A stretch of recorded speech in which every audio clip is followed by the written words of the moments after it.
Assalamualaikum warahmatullahi wabarakatuh. Kami dari kelompok 14 akan mempresentasikan terkait jenis-jenis komunikasi. Yang beranggotakan saya sendiri yaitu Alia Zalfa Putri dengan NPM 2217051042.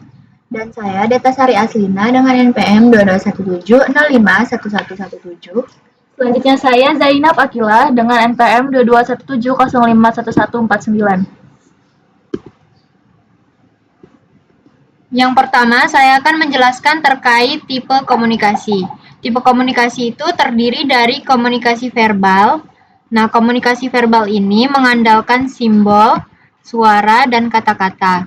Komunikasi verbal juga dapat dilakukan secara langsung ataupun tidak langsung. Selanjutnya, komunikasi verbal ini bisa dilakukan oleh satu orang ataupun berkelompok. Komunikasi verbal terdiri dari dua, yaitu oral dan tulisan. Komunikasi verbal oral, contohnya adalah bersuara atau bicara, laporan, diskusi, presentasi, telepon, rekaman, walkie-talkie. Nah, walkie-talkie ini adalah alat genggam yang dapat mengkomunikasikan dua orang atau lebih dengan menggunakan gelombang radio. Kemudian ada telekonferensi. Telekonferensi ini adalah cara untuk berbicara dengan orang dari jarak jauh melalui telepon ataupun video. Kemudian komunikasi verbal juga terdiri dari tulisan, yaitu ada teks, job desk, kemudian ada memo, surat, email, chatting, poster, buletin, kemudian ada spanduk baliho.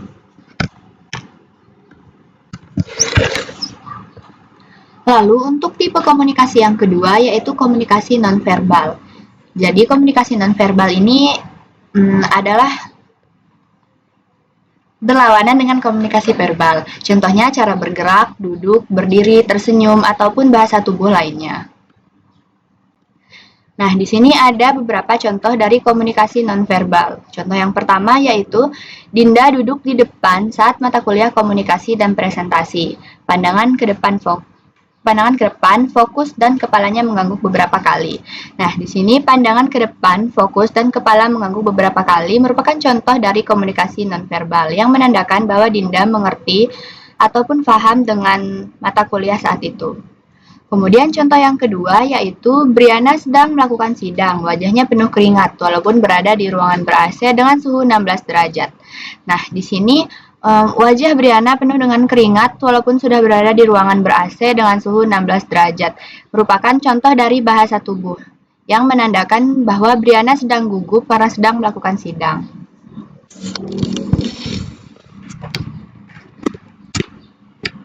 Selanjutnya ada gerakan. Di sini ada beberapa gerakan yang mempunyai beberapa makna juga.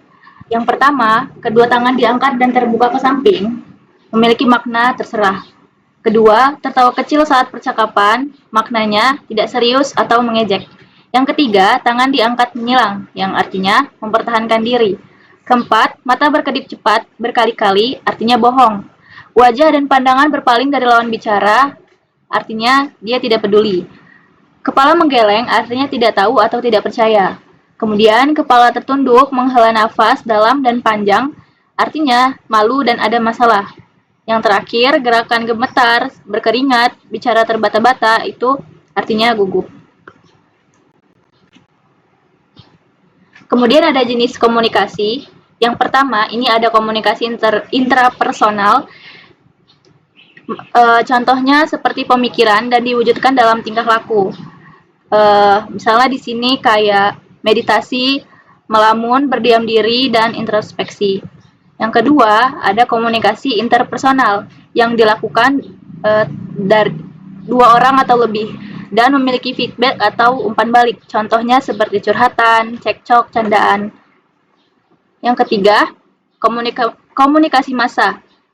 Contohnya seperti politik, iklan, publik. Nah, di sini ada keberhasilan komunikasi yang ditandai dengan adanya feedback atau umpan balik, baik itu yang negatif ataupun positif. Yang kedua, evaluasi. Yang ketiga, interpretasi. Keempat, dukungan. Yang ketiga, adanya tambahan informasi dari komunikasi tersebut. Dan yang terakhir, ada pengertian. atau kesimpulan dari komunikasi tersebut.